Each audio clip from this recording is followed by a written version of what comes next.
Hello વિદ્યાર્થી મિત્રો, કેમ છો? મજામાં ને?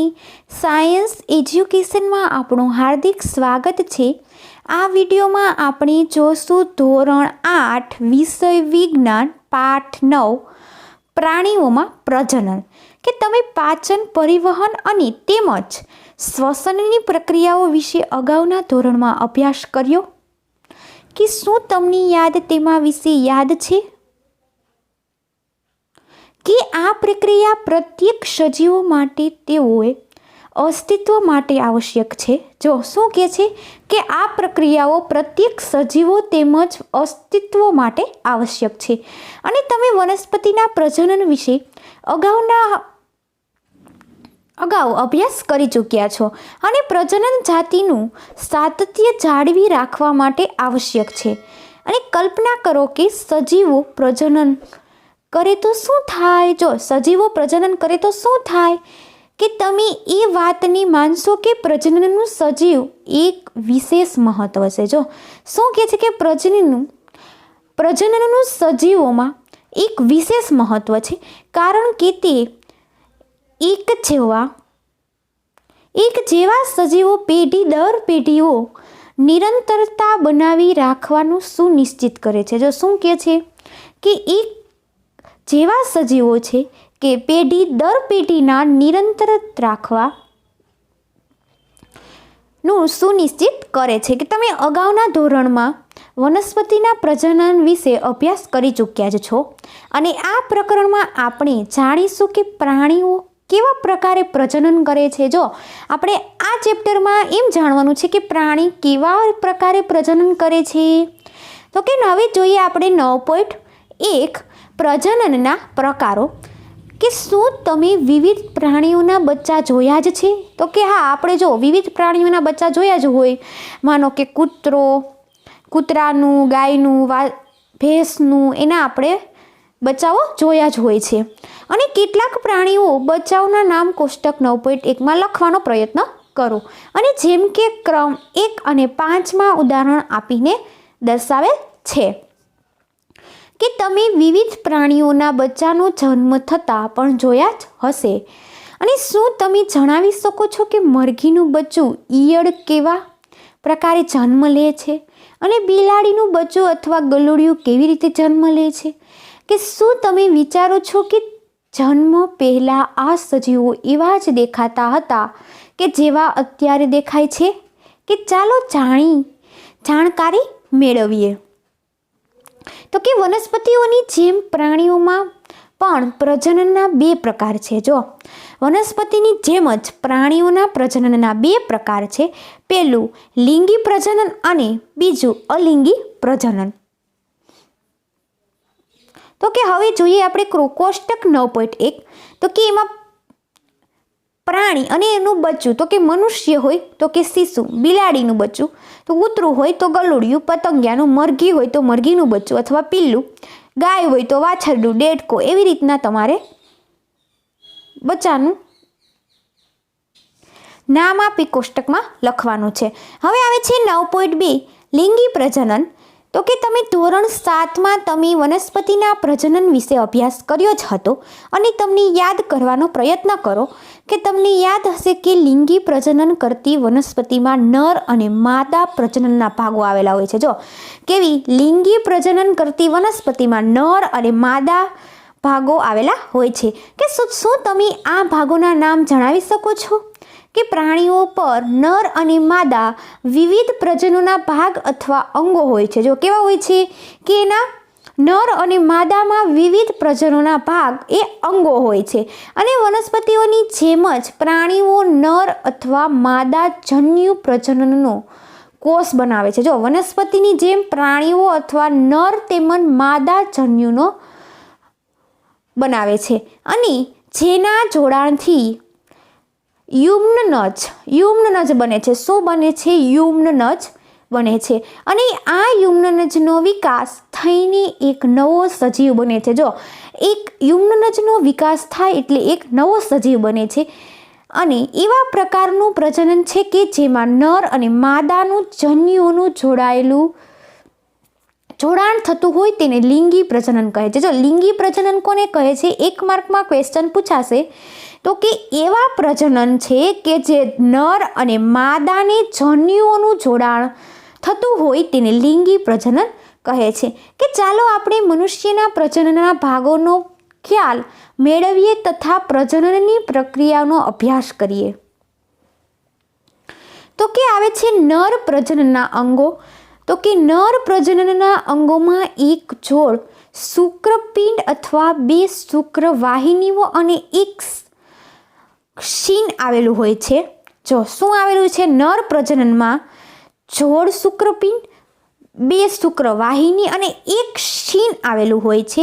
અને શુક્રપિંડ નર જનન કોષો અથવા નર જન્યુઓ ઉત્પન્ન કરે છે. જો શું કહે છે? શુક્રપિંડ નર જનન કોષો અને નર જન્યુઓ ઉત્પન્ન કરે છે જેની શુક્રકોષો કહે છે. જો 1 માર્કમાં વ્યાખ્યા પૂછાશે શુક્રકોષો કોને કહે છે? તો કે શુક્રપિંડ નર જનન કોષો અને નર જન્યુઓ ઉત્પન્ન કરે છે જેને શુક્રકોષો કહે છે. અને શુક્રપિંડ લાખોની સંખ્યામાં શુક્રકોષોથી ઉત્પન્ન કરે છે. જો શુક્રપિંડ હોય છે એ લાખોની સંખ્યામાંથી શુક્રકોષો ઉત્પન્ન કરે છે.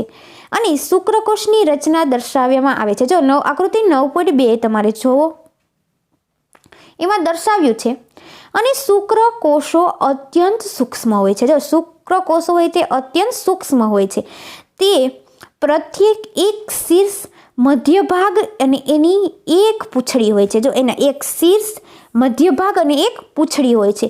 શું શુક્રકોષો એક કોષ જેવો દેખાય છે? જો ક્વેશ્ચન માર્ક છે કે શું શુક્રકોષો એક કોષ જેવો દેખાય છે કે વાસ્તવમાં પ્રત્યેક શુક્રકોષોમાં કોષોના સામાન્ય ઘટકો જોવા મળે છે? જો વાસ્તવમાં પ્રત્યેક શુક્રકોષોના સામાન્ય ઘટક જોવા મળે છે. જો અહીંયા મનુષ્યના નર પ્રજનનની અંગોની આકૃતિ બતાવી છે કે શુક્રપિંડ કોને કહેવાય, શ્વાન કોને કહેવાય અને શુક્રવાહિની કોને કહેવાય. અને અહીંયા આકૃતિ 9.2માં બતાવ્યું છે માનવ શુક્રકોષ બતાવ્યો છે. આપણે માનવનો શુક્રકોષ કેવો હોય? તો કે એમાં શીર્ષ આવેલું હોય, મધ્ય ભાગ અને તેમની પૂંછડી. અને પહેલી એમ કે છે કે શુક્રકોષમાં પૂંછડીનું કામ શું છે? હવે આપણે જોઈએ માદા પ્રજનન અંગો. તો કે માદા પ્રજનન અંગો એક જોડ અંડપિંડ અથવા અંડવાહિની અથવા ફેલોપિયન નલિકાઓ અને ગર્ભાશય. જો અહીંયા આકૃતિમાં બતાવ્યું છે કે મનુષ્યમાં માદા પ્રજનનના અંગો ગર્ભાશય અને અંડપિંડ એ હોય છે. અને અંડપિંડ માદા જન્યુઓ ઉત્પન્ન કરે છે. જો શું ઉત્પન્ન કરે છે? અંડપિંડ એ માદા જન્યુ ઉત્પન્ન કરે છે જેને અંડકોષ કહે છે. જો માદા જે જન્યુ ઉત્પન્ન કરે છે જેને અંડકોષ કહે છે. અને મનુષ્યના માદામાં પ્રતિમાસ બને અને અંડપિંડમાંથી કોઈ પણ એક વિકસિત અંડકોષ અથવા અંડવાહિનીમાં મુક્ત થાય છે. જો પહેલાં શું છે કે મનુષ્યના પ્રતિમાસમાં અંડપિંડોમાંથી કોઈ પણ એક અંડપિંડમાંથી વિકસિત અંડકોષ અથવા અંડવાહિનીમાં મુક્ત થાય છે. અને ગર્ભાશયમાં એ ભાગ છે જેમાં શિશુનો વિકાસ થાય. જો ગર્ભાશય હોય એમાં એક શિશુનો વિકાસ થાય છે. અને શુક્રકોષની જેમ જ અંડકોષો પણ એક જ કોષ છે. જો શુક્રકોષ હોય એમ જ અંડકોષ એક કોષ છે. જો અહીંયા નીચે બતાવ્યું છે માનવનો અંડકોષ, એમાં કોષ કેન્દ્ર જોવા મળે છે. બુજો એમ કહે છે કે બુજોને યાદ છે કે વિભિન્ન પ્રાણીઓમાં અંડકોષનું કદ અલગ અલગ હોય છે, કે અંડકોષ અતિ સૂક્ષ્મ હોય છે અને દાખલા તરીકે મનુષ્યમાં અથવા ખૂબ જ મોટા પણ હોઈ શકે છે. જો મનુષ્યમાં અથવા ખૂબ જ મોટા પણ હોઈ શકે છે. દાખલા તરીકે મરઘીમાં શાહમૃગનો અંડકોષ સૌથી મોટો છે. જો મરઘીમાં શાહમૃગ હોય ને એનો અંડકોષ ખૂબ જ મોટો છે. હવે આવે છે ફલન. તો કે પ્રજનનનું પ્રક્રિયાનું પહેલું ચરણ શુક્રકોષ અને અંડકોષનું જોડાણ છે. જો શું કહે છે કે પ્રજનનની પ્રક્રિયાનું પહેલું ચરણ શુક્રકોષ અને અંડકોષનું જોડાણ છે અને જ્યારે શુક્રકોષ અંડકોષના સંપર્કમાં આવે છે ત્યારે તેમાંથી એક શુક્રકોષ અને અંડકોષ સાથે જોડાઈ જાય છે. જો જ્યારે શુક્રકોષથી અંડકોષ સંપર્કમાં બે આવે છે ત્યારે શુક્રકોષ અને અંડકોષ સાથે જોડાઈ જાય છે અને શુક્રકોષ અને અંડકોષનું આ જોડાણને ફલન કહે છે. જો વ્યાખ્યા છે ફલન કોને કહે છે કે શુક્રકોષ અને અંડકોષ સાથે જોડાઈ જાય તેને ફલન કહે છે. જો અહીંયા ફલનની આકૃતિ બતાવી છે, શુક્રકોષો એમાં ક્યાં જોવા મળે છે ને અંડકોષો ક્યાં જોવા મળે છે ઓળખાય છે. અને ફલન દરમિયાન શુક્રકોષો અને અંડકોષ જોડાઈને એક થઈ જાય છે. જો ફલન દરમિયાન શુક્રકોષ અને બે અંડકોષ બે જોડાઈને એક થઈ જાય છે, બે એક થઈ જાય છે અને ફલનના પરિણામે યુગ્મનજનું નિર્માણ થાય છે. જો ફલન થાય એના પરિણામે યુગ્મનજનું નિર્માણ થાય છે. શું તમને જાણકારી હતી કે યુગ્મનજ એક નવા સજીવનો પ્રારંભ છે? જો અહીંયા યુગ્મનજની આકૃતિ બતાવી છે, એમાં યુગ્મ કોષ કેન્દ્ર, જો એમાં યુગ્મ કોષ કેન્દ્ર જોવા મળે છે કે ફલનની પ્રક્રિયામાં માતાનો અંડકોષ અને પિતાનો શુક્રકોષથી જોડાણ પામે છે. જો ફલનની પ્રક્રિયા થાય એમાં માતાનો અંડકોષ અને પિતાનો શુક્રકોષથી જોડાણ પામે છે અને નવી સંતતિમાં કેટલાક લક્ષણો તેની માતામાંથી અને કેટલાક લક્ષણો તેના પિતામાંથી આનુવંશિક થાય છે. જો શું કહે છે કે નવી સંતતિ થાય, નવું બાળક ઉત્પન્ન થાય તો તેના માતામાંથી અને કેટલાક લક્ષણો તેમના પિતાના આનુવંશિક થાય છે. તમારા ભાઈ કે તમારી બહેનને જુઓ અને ઓળખવાનો પ્રયત્ન કરો કે તેમના કયા લક્ષણો માતામાંથી અને કયા લક્ષણો પિતામાંથી પ્રાપ્ત થયા છે. જો તમારા ભાઈ બહેનમાં તમારે જોવાનું છે કે કેટલા લક્ષણો તેના મમ્મીમાંથી હોય છે કે કેટલા લક્ષણો તેના પિતામાંથી હોય છે.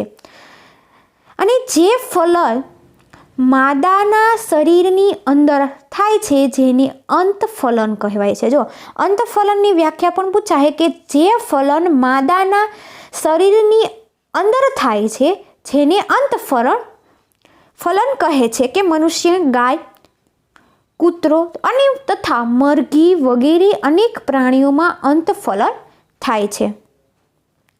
કે શું તમે ટેસ્ટ ટ્યુબ બેબી વિશે સાંભળ્યું છે? તો કે બુજોને પહેલી શિક્ષકને એકવાર વર્ગખંડમાં જણાવ્યું હતું કે કેટલીક સ્ત્રીઓની અંડવાહિની બંધ હોય છે. જો કેટલીક સ્ત્રીઓને અંડવાહિની બંધ હોય છે, આવી સ્ત્રીઓને બાળક પેદા કરવા માટે અસમર્થ હોય છે. જો એટલે એવી સ્ત્રી હોય જેને બાળક પેદા નથી થતું અને કારણ કે ફલન માટે શુક્રકોષ અને અંડકોષ સુધી પહોંચી શકતા નથી. જો શુક્રકોષો અને અંડકોષ સુધી પહોંચી જ્યાં ફલન હોય તે શુક્રકોષ અને અંડકોષ સુધી પહોંચી શકતા નથી. આવી સ્થિતિમાં ડૉક્ટરની તંદુરસ્ત રીતે મુક્ત થયેલ અંડકોષ અને શુક્રકોષ એકત્રિત કરીને યોગ્ય માધ્યમમાં કેટલાક કલાકો સુધી એક સાથે રાખે છે. જો એટલે શું કહે છે કે આવી સ્થિતિમાં ડૉક્ટરે તંદુરસ્ત રીતે મુક્ત થયેલ અંડકોષ અને શુક્રકોષને એકત્રિત કરીને યોગ્ય માધ્યમમાં કેટલાક સમયો સુધી અથવા કેટલાક કલાકો સુધી સાથે રાખે છે, જેનું IVF અથવા ઇનવિટ્રો ફર્ટિલાઇઝેશન શરીરની બહાર ફલન થઈ શકે છે. અને જો ફલન થઈ જાય તો યુગ્મનજને 1 અઠવાડિયા સુધી વિકસિત થવા દેવામાં આવે છે. જો યુગ્મનજને 1 અઠવાડિયા સુધી વિકસિત થવા દેવા છે અને ત્યાર પછી તેના માતાના ગર્ભમાં સ્થાપિત કરવામાં આવે છે. જો જી માતાના ગર્ભમાં સ્થાપિત કરવામાં આવે છે અને માતાના ગર્ભમાં ગર્ભનો સંપૂર્ણ વિકાસ થાય છે. જો માતાને ગર્ભની અંદર ગર્ભનો સંપૂર્ણ વિકાસ થાય છે તથા સામાન્ય બાળકની જેમ જ જન્મ આપે છે. જો તથા સામાન્ય બાળક હોય એવું જ જન્મ આપે છે અને આ પદ્ધતિ દ્વારા જન્મેલ બાળકને ટેસ્ટ ટ્યુબ બેબી કહે છે. જો શું કહે છે કે જન્મેલ બાળકને ટેસ્ટ ટ્યુબ બેબી કહે છે. આમ તો આ નામ ગેરમાર્ગ દોરે છે. જો આ નામ છે તે ગેરમાર્ગે દોરે છે અને કારણ કે બાળકનો વિકાસ ટેસ્ટ ટ્યુબમાં નથી થઈ શકતો. જો ટેસ્ટ ટ્યુબમાં બાળકનો વિકાસ નથી થઈ શકતો. અને તમને જણાવીને આશ્ચર્ય થશે કે અનેક પ્રાણીઓમાં ફલન ક્રિયા માદા પ્રાણીઓ શરીરની બહાર થાય છે. જો શું કહે છે કે ફલનની ક્રિયા માદા પ્રાણીઓના શરીરથી બહાર થાય છે અને આવા પ્રાણીઓને ફલન પાણીમાં થાય છે. કે ચાલો જાણીએ કે આ ક્રિયા કેવી રીતે સંપન્ન થતી હશે. તો કે હવે જોઈએ પ્રવૃત્તિ 9.1. તો કે વસંત અથવા ચોમાસાની ઋતુમાં કોઈ તળાવ અથવા વહેતા ઝરણાની મુલાકાત લો. જો કે વસંત અને ચોમાસાની ઋતુમાં કે કોઈ આપણે તળાવ અથવા વહેતું ઝરણું જતું હોય તેની મુલાકાત લેવાની છે. અને પાણીમાં તરતા દેડકાઓના ઈંડાઓને શોધો. જો પાણીમાં તરતા આપણે દેડકા હોય એની ઈંડાઓ શોધવાના છે. અને ઈંડાઓનો રંગ તથા કદ નોંધો. કે વસંત અથવા ચોમાસાની ઋતુમાં દેડકાઓ તથા ટોડ તળાવ અથવા ધીમેથી વહેતા ઝરણા પાસે જાય છે. શું કહે છે કે ચોમાસાની ઋતુમાં દેડકા તથા ટોડ તળાવ અથવા ધીમેથી વહેતા ઝરણા પાસે જાય છે. કે જ્યારે નર અને માદા એક જ સાથે પાણીમાં આવે છે. જો નર અને માદા છે તે એક જ સાથે પાણીમાં આવે છે અને ત્યારે માદાઓ અસંખ્ય ઈંડાઓ મૂકે છે. જો માદા છે એ અસંખ્ય ઈંડાઓ મૂકે છે. અને મરઘીના ઈંડાની જેમ દેડકાઓના ઈંડા કવચથી ઢંકાયેલા હોતા નથી. જો શું કહે છે કે મરઘીના ઈંડાની જેમ દેડકાના ઈંડા કવચથી ઢંકાયેલા હોતા નથી અને તથા તે અપેક્ષાકૃત ઘણા કોમળ હોય છે. જો કેવા હોય છે? અપેક્ષાકૃત ઘણા કોમળ હોય છે. અને જેલીનું એક પડ ઈંડાઓની એક સાથે જોડાયેલા રાખે છે. જો જેલીનું પડ હોય એ ઈંડાથી એક સાથે જોડાયેલું રાખે છે તથા તેનું રક્ષણ પણ કરે છે. જો અહીંયા દેડકાના ઈંડા બતાવ્યા છે આકૃતિમાં. માદા જેવા અંડકોષો મુક્ત કરે છે. જો શું કહે છે કે માદા જેવા અંડકોષો મુક્ત કરે છે અને તરત જ નર તેની ઉપર શુક્રકોષો ત્યાગ કરે છે. નર હોય છે તેને શુક્રકોષો ત્યાગ કરે છે અને પ્રત્યેક શુક્રકોષો તેની લાંબી પૂંછડીની મદદથી પાણીમાં આમ તેમ તર્યા કરે છે. જો શું કહે છે કે જે શુક્રકોષો હોય છે તે લાંબી પૂંછડી હોય છે તેને અને તે પાણીમાં આમ તેમ તર્યા કરે છે. અને શુક્રકોષો અંડકોષોમાં સંપર્કમાં આવે છે. શુક્રકોષથી અંડકોષો સંપર્કમાં આવે છે જેના પરિણામે ફલન થાય છે. શું થાય છે? ફલન. અને આવા પ્રકારનું ફલન કે જેમાં નર અને માદાનું પ્રજનન કોષોથી જોડાણ માદાની શરીરની બહાર થતું હોય તેની બાહ્ય ફલન કહે છે. જો આકૃતિમાં પૂછાશે બાહ્ય ફલન કોને કહે છે? તો કે ફલનમાં જેમાં નર અને માદા કોષનું જોડાણ થાય. જો સમજાણું? ફલનમાં નર અને માદા કોષનું જોડાણ થાય અને માદાના શરીરની બહાર થતું હોય અને માદાના શરીરની બહાર થતું હોય જેને બાહ્ય ફલન કહે છે. આવું ફલન માછલીઓ, સ્ટારફિશ જેવા જલીય પ્રાણીઓમાં જ જોવા મળે છે. જો માછલીઓ અને સ્ટારફિશ જેવા જલીય પ્રાણીઓમાં જોવા મળે છે. બુજો એમ કહે છે માછલી અને દેડકાઓ એક સાથે અસંખ્ય ઈંડા કેમ મૂકે છે અને જ્યારે મરઘી એક સાથે એક જ ઈંડું આપે છે? પહેલી એમ કહે છે કે આ પ્રાણીઓ સેંકડો અંડકોષો મૂકે અને લાખો શુક્રકોષો મુક્ત કરે છે. જો સેકંડો અંડકોષો મૂકે છે અને લાખો શુક્રકોષો મુક્ત કરે છે. જો સેકન્ડો વાર અંડકોષો મૂકે છે અને લાખો વાર શુક્રકોષો મુક્ત કરે છે. અને તેમાંથી બધા જ અંડકોષો ફલન પામીને નવા સજીવનું નિર્માણ નથી કરી શકતા. જો તેમાંથી શું કહે છે કે અંડકોષો ફલન પામીને નવા સજીવનું નિર્માણ કરી શકતા નથી. અને તેનું એવું કારણ છે કે અંડકોષો અને શુક્રકોષો સતત પાણીની ગતિ, વાયુ તેમજ વરસાદની અસરથી પ્રભાવિત થતા રહેતા હોય છે. શું કહે છે કે અંડકોષો અને શુક્રકોષો સતત પાણીની ગતિ, વાયુ તેમજ વરસાદની અસરથી પ્રભાવિત થતા હોય છે. અને તળાવમાં બીજા એવા પણ પ્રાણીઓ હોય છે કે જે ઈંડાઓનું ભોજન કરે છે. જો તળાવમાં ઘણા એવા પ્રાણીઓ હોય છે જે ઈંડાનું ભોજન કરે છે.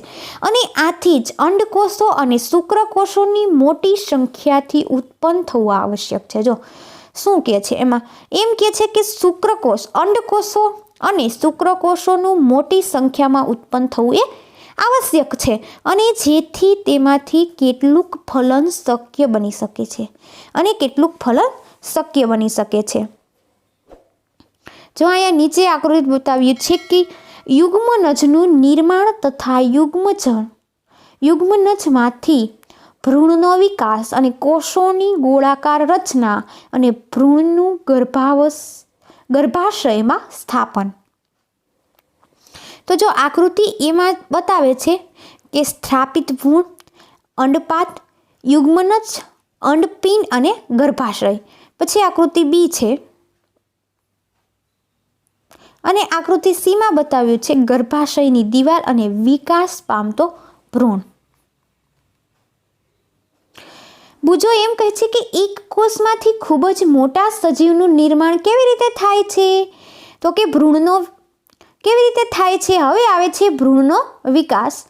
તો કે ફલનના પરિણામી સ્વરૂપે યુગ્મનજની નિર્માણ થાય છે. શું કહે છે કે ફલનના પરિણામે જ સ્વરૂપે યુગ્મનજનું નિર્માણ થાય છે અને જે વિકાસ પામીને ભ્રૂણમાં પરિવર્તિત થાય છે અને યુગ્મનજનું સતત વિભાજન થઈને કોષોની ગોળાકાર રચનામાં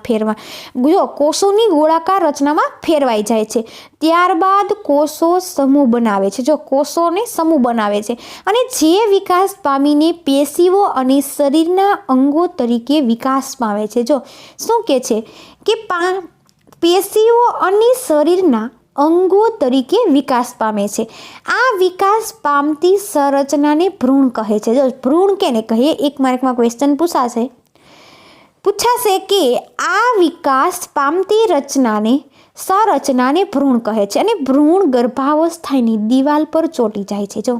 ભ્રૂણ હોય છે ગર્ભાવસ્થાની દિવાલ પર ચોંટી જાય છે અને વિકાસ પામ્યા કરે છે. શું કરે છે? વિકાસ પામ્યા કરે છે અને ગર્ભાશયમાં ભ્રૂણનો સતત વિકાસ થતો રહે છે. શું કહે છે કે ગર્ભાશયમાં ભ્રૂણનો સતત વિકાસ થયા કરે અને ધીરે ધીરે વિવિધ શારીરિક અંગો જેવા કે હાથ, પગ, માથું, આંખો, કાન વગેરે વિકસિત થઈ જાય છે. શું વિકસિત થાય છે? ધીરે ધીરે શારીરિક અંગોમાં હાથ, પગ, માથું, આંખો અને કાન એ વિકસિત થાય છે અને ભ્રૂણ એ અવસ્થા કે જેમાં બધા જ શારીરિક અંગોની ઓળખ થઈ જાય છે અને તેને ગર્ભ કહે છે. ગર્ભ કોને કહે છે? તો એક માર્કમાં ક્વેશ્ચન પૂછાશે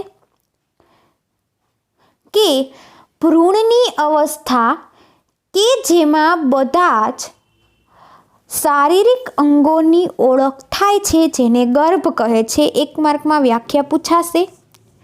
અને જ્યારે ગર્ભનો વિકાસ સંપૂર્ણ થઈ જાય છે અને ત્યારે માતા નવજાત શિશુને જન્મ આપે છે. જ્યારે ગર્ભમાં વિકાસ થાય છે અને ત્યારે માતા નવજાત શિશુને જન્મ આપે છે. અહીંયા નીચે બતાવ્યું છે ગર્ભાશયમાં ગર્ભ. તો કે ગર્ભાશય કેવી રીતના હોય એની આકૃતિ બતાવી છે. હવે કે મરઘીમાં પણ અંતઃફલન થાય છે તો શું મરઘીનું મનુષ્ય અને ગાયની જેમ જ બચ્ચાને જન્મ આપે છે? શું કહેવા માગે છે કે મનુષ્ય એ ગાયની જેમ જ બચ્ચાને જન્મ આપે છે? કે તમે જાણો છો કે મરઘી બચ્ચાને જન્મ આપતી નથી, તો પછી મરઘીનું બચ્ચું કઈ રીતે જન્મ લે છે? કે ચાલો આપણે જાણકારી મેળવીએ. ફલન પછી તરત જ યુગ્મનજની સતત વિભાજન પામ્યા કરે છે. શું કરે છે? યુગ્મનજ સતત વિભાજન પામે છે અને અંડવાહિની નીચેની તરફ ખસતો રહે છે. અંડવાહિની છે એ નીચેની તરફ ખસતે રહે છે અને નીચેની તરફ ખસવાથી સાથે આજુબાજુની સુરક્ષિત પડનું બનેલું હોય છે. કે નીચેની તરફ જે ખસે છે ત્યારે તેની સાથે તેની આજુબાજુ સુરક્ષિત પડનું બનેલું હોય છે અને મરઘીના ઈંડા પર જોવા મળતું કઠણ કવચ પણ આવું જ એક સુરક્ષિત પડ છે. શું છે કે મરઘીના ઈંડા પર એક કઠણ કવચ જોવા મળે છે તે સુરક્ષિત પડ છે. કે વિકસિત ભ્રૂણની ઉપર કઠોળ કવચ નો પૂર્ણ વિકાસ થયા બાદ મરઘીનું ઈંડું મૂકે છે.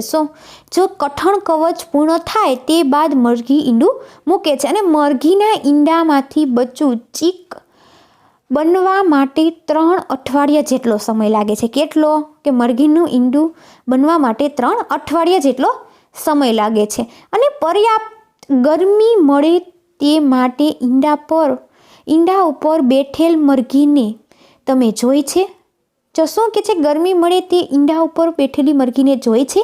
કે શું તમે જાણો છો કે ઈંડાની અંદર બચ્ચાની વિકાસ આ પ્રક્રિયા દરમિયાન જ થાય છે અને બચ્ચાની સંપૂર્ણ વિકાસ થયા પછી કવચ તૂટે છે.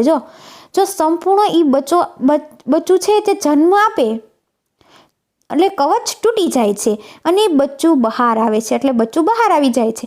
અને બાહ્ય ફલન કરતા પ્રાણીઓમાં ભ્રૂણનો વિકાસ માદાના શરીરની બહાર થાય છે. જો શું કહે છે કે બાહ્ય ફલન પ્રાણીઓમાં ભ્રૂણનો વિકાસ માદા શરીરની બહાર થાય છે અને ભ્રૂણ અંડાવરણની અંદર વિકાસ પામ્યા કરે છે. જો ભ્રૂણ અંડાવરણની અંદર વિકાસ પામ્યા કરે છે અને ભ્રૂણનો વિકાસ પૂર્ણ થયા બાદ ઈંડું તૂટે છે. જો ભ્રૂણનો વિકાસ થઈ જાય એટલે ઈંડું તૂટી જાય છે.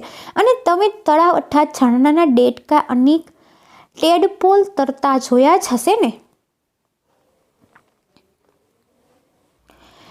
અપ્રવ્યપ્રસવી અને અંડપ્રસવી પ્રાણીઓ. તો કે આપણે જોયું છે કે કેટલાક પ્રાણીઓ બચ્ચાને જન્મ આપે છે અને કેટલાક પ્રાણીઓ ઈંડા મૂકે છે અને તે પછી શિશુઓ પરિવર્તિત થાય છે. એવા પ્રાણીઓ જે કે સીધો બચ્ચાને જન્મ આપે છે જેને અપ્રવ્યપ્રસવી પ્રાણીઓ કહે છે. જો અપ્રવ્યપ્રસવી પ્રાણી કોને કહે છે? તો કે પ્રાણીઓ જે સીધો બચ્ચાને જન્મ આપે છે તેને અપ્રસવીય પ્રાણીઓ કહે છે. અને જે પ્રાણીઓ ઈંડા મૂકે છે જેને અંડપ્રસવીય પ્રાણી કહે છે. જો જે પ્રાણીઓ ઈંડા મૂકે છે જેને અંડપ્રસવી પ્રાણી કહે છે. અને નીચે આપેલ પ્રવૃત્તિની મદદથી તમે વાતને સારી રીતે સમજી શકશો અને અપ્રવ્યપ્રસવી અને અંડપ્રસવી પ્રાણીઓનો ભેદ પણ પારખી શકશો. હવે આપણે જોઈએ પ્રવૃત્તિ 9.2. તો કે દેડકા, ગરોળી, પતંગિયું, ફૂદા, મરઘી તથા કાગડાના અથવા કોઈ અન્ય પક્ષીઓના ઈંડા ભેગા કરવાનો પ્રયત્ન કરો. કે શું તમને આ બધા પ્રાણીઓના ઈંડાઓ એકત્રિત કરી શકશો? અને જો ઈંડાઓ તમે એકત્રિત કર્યા છે તેનું ચિત્ર બનાવો. કે કેટલાક પ્રાણીઓના ઈંડા એકત્રિત કરવા સહેલા છે અને પ્રાણીઓ તેની માતા શરીરની બહાર ઈંડા મૂકે છે. જો શું કહે છે કે તેની માતાઓ શરીરની બહાર ઈંડા મૂકે છે. અને જો પ્રાણીઓના ઈંડા એકત્રિત કરવા તમે સફળ રહ્યા છો તે પ્રાણીઓ અંડપ્રસવી પ્રાણીનું ઉદાહરણ છે. જો જે તમે ઈંડાઓ એકત્રિત સફળ રહ્યા છો અને તેને અંડપ્રસવી પ્રાણીઓ કહે છે. પરંતુ તમે ગાય, કૂતરા તથા બિલાડી ઈંડા એકત્રિત નહીં કરી શકો. એવું એટલા માટે છે કે કારણ કે તે ઈંડા નથી મૂકતા. જો શું કહે છે કે ગાય, કૂતરા અને બિલાડી એકત્રિત નહીં કરી શકો. કે શા માટે? તે ઈંડા મૂકી શકતા નથી અને તેમનામાં માતા પૂર્ણ વિકસિત શિશુને જન્મ આપે છે. શું કહે છે કે માતાઓ પૂર્ણ વિકસિત થઈને શિશુને જન્મ આપે છે. આ અપ્રવ્યપ્રસવી પ્રાણીઓના ઉદાહરણ છે. કે શું તમે અપ્રવ્યપ્રસવી તેમજ અંડપ્રસવી પ્રાણીઓને અન્ય ઉદાહરણ આપી શકો છો? હવે આપણે જોઈએ કે શિશુમાંથી પુખ્ત સ્વરૂપ. તો કે નવજાત જન્મેલા પ્રાણીઓ તથા ઈંડા તૂટવાથી નીકળેલા પ્રાણી ત્યાં સુધી વૃદ્ધિ કરતા રહે છે કે જ્યાં સુધી પુખ્ત ન થઈ જાય. જો શું કહે છે કે નવજાત જન્મેલા પ્રાણીઓ ઈંડા તૂટવાથી નીકળેલ પ્રાણી જ્યાં સુધી વૃદ્ધિ રહે છે કે જ્યાં સુધી પુખ્ત ન થઈ જાય. અને કેટલાક પ્રાણીઓ નવજાત બચ્ચાની પુખ્ત પ્રાણીથી સાવ અલગ જ દેખાય છે. જો શું કહે છે કે કેટલાક પ્રાણીઓ નવજાત બચ્ચાને પુખ્ત પ્રાણીથી સાવ અલગ જ દેખાય છે. કે રેશમના કીડાનું જીવનચક્ર યાદ કરો. જો આપણે આગળના ચેપ્ટરમાં જોયું હતું કે રેશમના કીડાનું જીવનચક્ર યાદ કરો.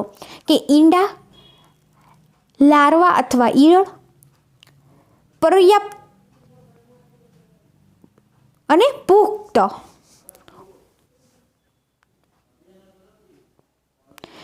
જેમાં વિશે તમે ધોરણ 7માં અભ્યાસ કરી ચૂક્યા છો કે દેડકો આ પ્રકારના પ્રાણીઓનું અન્ય એક ઉદાહરણ છે કે દેડકામાં ઈંડાથી શરૂ કરીને પુખ્તતા સુધીના તમામ અવસ્થાઓનું નિરીક્ષણ કરો. જો દેડકાના ઈંડાથી શરૂ થતાં પુખ્તતા સુધીનું તમામનું અવસ્થાનું નિરીક્ષણ કરવાનું છે કે આપણે 3 સ્પષ્ટ અવસ્થાઓ અથવા તબક્કાઓ જોઈ શકશું. જો આપણે કેટલા 3 સ્પષ્ટ અવસ્થાઓને અને તબક્કાઓ જોઈ શકતું, જેમ કે ઈંડાઓ, ટેડપોલ, લાર્વા, પુખ્ત. એટલે કે શું ટેડપોલ પુખ્ત દેડકાથી ભિન્ન હોય છે? કે શું તમે વિચારી શકો છો કે કોઈ દિવસ આ ટેડપોલ એક પુખ્ત દેડકો બની શકે અથવા બની જશે? કે તેવી જ રીતે રેશમના કીડાની ઈયળ અથવા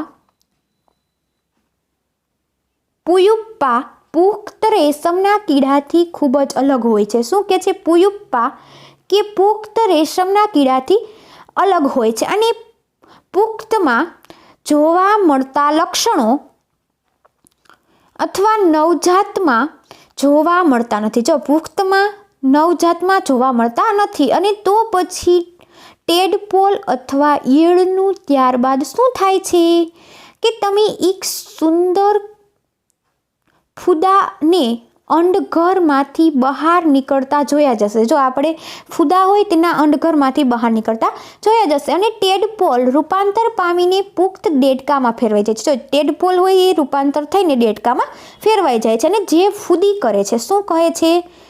જે કૂદી શકે છે. જે દેડકા હોય તે કૂદી શકે છે અને તરી પણ શકે છે. અને કેટલાક વિશેષ પરિવર્તનોની સાથે ટેડપોલનું પુખ્તમાં રૂપાંતર પામવાની ક્રિયાને કાયાંતરણ કહે છે. જો કાયાંતરણ કોને કહે છે? 1 માર્કમાં ક્વેશ્ચન પૂછાશે તો કે કેટલાક પરિવર્તનોની સાથે ટેડપોલનું પુખ્તમાં રૂપાંતર પામવાથીની ક્રિયાને કાયાંતરણ કહે છે. જેમ જેમ આપણે મોટા થઈએ છીએ તેમ તેમ આપણા શરીરો કેવા પરિવર્તનો જોઈએ છીએ? જો આપણે જોવાનું છે જેમ જેમ આપણે મોટા થઈએ તેમ આપણા શરીરમાં કેવા પરિવર્તનો આવે છે? કે શું તમે વિચારી શકો છો કે આપણું કાયાંતર થાય છે? અને મનુષ્યમાં જન્મની સમયથી નવજાત શિશુના પુખ્ત જેવા શારીરિક અંગો આવેલા હોય છે. જો મનુષ્યના જન્મથી સમયથી નવજાત શિશુના પુખ્ત જેવા શારીરિક અંગો આવેલા હોય છે. હવે જોઈએ 9.3 અલિંગી પ્રજનન. તો કે ત્યાર સુધી આપણે પ્રજનનની પ્રક્રિયાઓનો અભ્યાસ એવા પ્રાણીઓ કર્યો કે જેમાંથી આપણે પરિચિત હતા અને પરંતુ અત્યંત નાના પ્રાણીઓ જેવા કે હાઇડ્રા તેમજ સૂક્ષ્મદર્શી પ્રાણી જેમ કે અમીબા પ્રજનન કેવા પ્રકારે થતું હશે? કે શું તમે તેઓની પ્રજનન કરવાની રીતે વિશે જાણો છો? ચાલો તેની જાણકારી આપણે પ્રાપ્ત કરીએ. જો અહીંયા દેડકાનું જીવનચક્ર બતાવ્યું છે કે શરૂઆતનો ટેડપોલ, પછી હું કે અત્યંતનો ટેડપોલ, પુખ્ત દેડકો બતાવ્યું છે અને ઈંડાઓ બતાવ્યા છે. હવે જોઈએ પ્રવૃત્તિ આપણે 9.3. તો કે હાઇડ્રાની સ્થાવ્ય સ્લાઇડ લો. જો સ્થાયી સ્લાઇડ લેવાની છે અને વિપુલ દર્શક કાચ અથવા સૂક્ષ્મ દર્શક યંત્રની મદદથી સ્લાઇડનું નિરીક્ષણ કરો. જો વિપુલ દર્શક કાચ અથવા સૂક્ષ્મ દર્શક યંત્રની મદદથી સ્લાઇડનું નિરીક્ષણ કરવાનું છે. અને પિતૃ શરીરની ઉપરથી શું કોઈ ઉપસેલી સંરચના જોવા મળે છે? શું કહેવા માગે છે કે પિતૃ શરીરની ઉપરથી શું તમને ઉપસેલી સંરચના જોવા મળે છે? કે આ ઉપસેલી સંરચનાઓની સંખ્યાની ગણતરી કરો. જો સંરચનાની સંખ્યાની ગણતરી કરવાની છે કે તેનું કદ પણ નોંધો અને હાઇડ્રાની ચિત્ર એવું બનાવો કે જેવું સ્લાઇડમાં જ દેખાય છે. અને આકૃતિ 9.11માં હાઇડ્રાના ચિત્ર સાથે કરો. તો કે જો અહીં આકૃતિમાં 9.11માં બતાવ્યું છે કે હાઇડ્રામાં કલિકા સર્જન, કે પ્રત્યેક હાઇડ્રામાં એક કે તેથી વધુ ઉપસેલા ભાગ જોવા મળે છે. શું કહે છે કે હાઇડ્રામાં એક કે જેથી વધુ ઉપસેલા ભાગ જોવા મળે છે અને આ ઉપસેલી રચનાનો વિકાસ પામતો નવો સજીવ બને છે. જો ઉપસેલી રચનામાંથી એક વિકાસ પામતો નવો સજીવ બને છે જેને કલિકા કહે છે. જો 1 માર્કમાં ક્વેશ્ચન પૂછાશે કે કલિકા કોને કહે છે, તો કે ઉપસેલી રચનાથી વિકાસ પામતો નવો ભાગ બને છે જેને કલિકા કહે છે. અને યાદ કરો કે ઈસ્ટમાં પણ કલિકા જોવા મળે છે. જો આપણે ઈસ્ટ જોઈ ગયા એમાં કલિકા જોવા મળે છે. અને હાઇડ્રામાં પણ એકલ પિતૃમાંથી ઉદ્ભવતા ઉપસેલા ભાગોમાંથી નવો સજીવ વિકાસ પામે છે અને આવા પ્રજનન એક જ પિતૃમાંથી નવો સજીવ ઉત્પન્ન કરે છે જેથી તેને અલિંગી પ્રજનન કહે છે. જો અલિંગી પ્રજનન કોને કહે છે કે આવા પ્રજનનમાંથી એક જ પિતૃ નવો સજીવ ઉત્પન્ન કરે છે જેને અલિંગી પ્રજનન કહે છે. અને હાઇડ્રામાં કલિકામાંથી નવો સજીવ ઉદ્ભવે છે. જો હાઇડ્રામાંથી કલિકામાંથી નવો એક સજીવ ઉદ્ભવે છે અને આથી આવા પ્રજનનને કલિકા સર્જન કહે છે. જો એને શું કહે છે, કલિકા સર્જન કેને કહે છે, તો કે હાઇડ્રામાં કલિકામાંથી નવો સજીવ ઉદ્ભવે છે જેને કલિકા સર્જન કહે છે. અને અલિંગી પ્રજનનની અન્ય પદ્ધતિઓ અમીબા જેવા મળે છે અને ચાલો જોઈએ તે કઈ રીતે થાય છે. તો કે તમે અમીબાની રચના વિશે અભ્યાસ કરી જ ચૂક્યા છો કે તમને યાદ જ હશે કે અમીબા એક કોષી સજીવ છે. તેમાં તમે કોષ કેન્દ્ર 2 ભાગમાં વિભાજિત પ્રજનન ક્રિયાઓથી શરૂ થાય છે અને ત્યાર પછી તેના 2 ભાગ વિભાજન થઈ જાય છે અને જેના પ્રત્યેક ભાગોમાં કોષ કેન્દ્ર જોવા મળે છે. શું જોવા મળે છે? કોષ કેન્દ્ર જોવા મળે છે અને પરિણામના સ્વરૂપે એક પિતૃમાંથી 2 અમીબા બને છે. જો એક પિતૃમાંથી 2 અમીબા જોવા મળે છે અને આવા પ્રકારના અલિંગી પ્રજનન જેમાં સજીવ વિભાજિત થઈને 2 સંતતિમાં ઉત્પન્ન થાય છે જેની દ્વિભાજન કહે છે. દ્વિભાજન કોને કહે છે એ પૂછાઈ શકશે 1 માર્કમાં.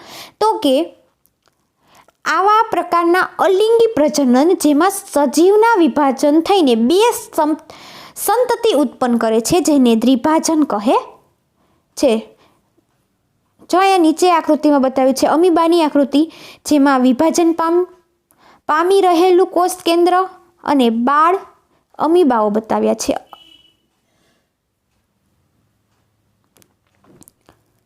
કે કલિકા સર્જન તેમજ દ્વિભાજન સિવાય કેટલાક અન્ય પ્રકારો છે જેની મદદથી એક જ પિતૃથી સંતતિ પેદા થાય છે. શું કહે છે કે કલિકાઓ છે અને જે દ્વિભાજન સિવાય કેટલાક અન્ય પ્રકારો છે અને પિતૃમાંથી સંતતિ પામે છે, જે પેદા થાય છે, તેના વિશે તમે હવે પછીના ધોરણમાં અભ્યાસ કરશો. જો એક વાર્તા છે કે ડોલીની વાર્તા ક્લોન છે કે કોઈ સમાન કોષ અને કોઈ અન્ય જીવિત ભાગ કે સંપૂર્ણ સજીવની કૃત્રિમ રીતે ઉત્પન્ન કરવાની પ્રક્રિયાની ક્લોનિંગ કહે છે. શું કહે છે? ક્લોનિંગ. કે કોઈ પ્રાણીનું સફળતાપૂર્વક ક્લોનિંગ સૌપ્રથમ ઇયન વિલિંગમટ અને તેના સહયોગી સ્કોટલેન્ડમાં એડનબર્ગ ખાતે આવેલા રોઝલિન ઇન્સ્ટિટ્યૂટમાં કર્યું અને તેઓએ એક ઘેટાને ક્લોન કર્યું. શું કર્યું? એક ઘેટાને ક્લોન કર્યું અને જેનું નામ ડોલી રાખવામાં આવ્યું. શું રાખવામાં આવ્યું? ડોલી રાખવામાં આવ્યું. અને ડોલીનો જન્મ 5 જુલાઈ 1996માં થયો. ક્યાં? 5 જુલાઈ 1996માં. અને આ ક્લોન થયેલું પહેલું સસ્તન હતું. શું હતું? પહેલું સસ્તન હતું. જો અહીંયા આકૃતિમાં બતાવ્યું છે એ ફિન ડોર્સેટ ઘેટું, સ્કોટિશ બ્લેક ફેસ ઈવ બતાવ્યું છે. શું? Ewe. Scottish black face ewe અને સી છે ડોલી. કે ડોલીનું ક્લોનિંગ કરતી વખતે ફિન ડોર્સેટ નામની માદાની સ્તન ગ્રંથિઓમાંથી એક કોષ એકત્રિત કરવામાં આવ્યો અને એ જે બ્લેક ફેસ ઈવમાંથી અંડકોષ પણ એકત્રિત કરવામાં આવ્યો અને અંડકોષ કોષ કેન્દ્રથી દૂર કરી દેવામાં આવ્યું. શું કહે છે કે અંડકોષમાંથી કોષ કેન્દ્ર દૂર કરી દેવામાં આવ્યું અને ત્યારબાદ ફિન ડોર્સેટ ઘેટાના સ્તન ગ્રંથિઓમાંથી લેવામાં આવેલ કોષનું કોષ કેન્દ્ર અથવા સ્કોટિશ બ્લેક ફેસ ઈવના કોષ કેન્દ્ર વગરના અંડકોષમાં દાખલ કરવામાં આવ્યું અને આ પ્રકારે ઉત્પન્ન અંડકોષને સ્કોટિશ બ્લેક ફેસ ઈવના દાખલ કરવામાં આવ્યો અને અંડકોષનો વિકાસ સામાન્ય સ્વરૂપે થયો તથા ડોલીનો જન્મ થયો. જો સામાન્ય સ્વરૂપે થયો અથવા ડોલીનો જન્મ થયો. અને સ્કોટિશ બ્લેક ફેસ ઈવે ડોલીને જન્મ આપ્યો હતો અને પરંતુ ડોલી ફિન ડોર્સેટ ઘેટા જેવી દેખાતી હતી. જો કેવી દેખાતી હતી? ડોર્સેટ ઘેટા જેવી દેખાતી હતી અને જેનામાંથી કોષ કેન્દ્ર લેવામાં આવ્યું હતું. શું લેવામાં આવ્યું હતું? કોષ કેન્દ્ર.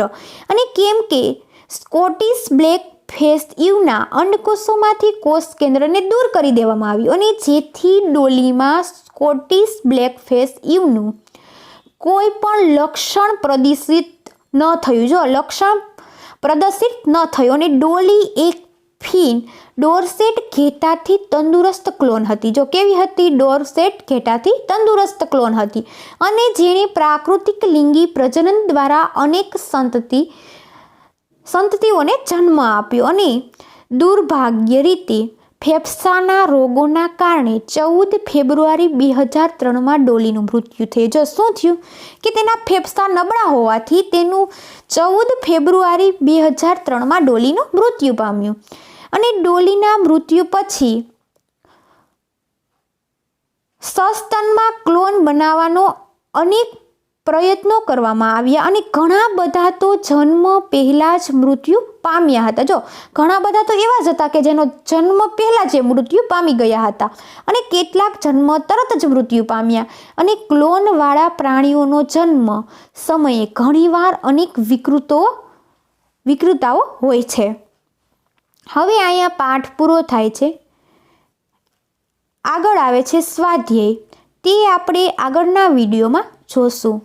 અને વિદ્યાર્થી મિત્રો, તમને વિડીયો પસંદ આવ્યો હોય તો લાઈક કરજો, તમારા મિત્ર સાથે વધુમાં વધુ શેર કરો અને ચેનલને સબસ્ક્રાઈબ કરો અને બાજુનું બેલ આઇકન દબાવો જેથી કરી તમને મારા અવનવા વિડીયોની અપડેટ સૌથી પહેલાં મળતી રહે.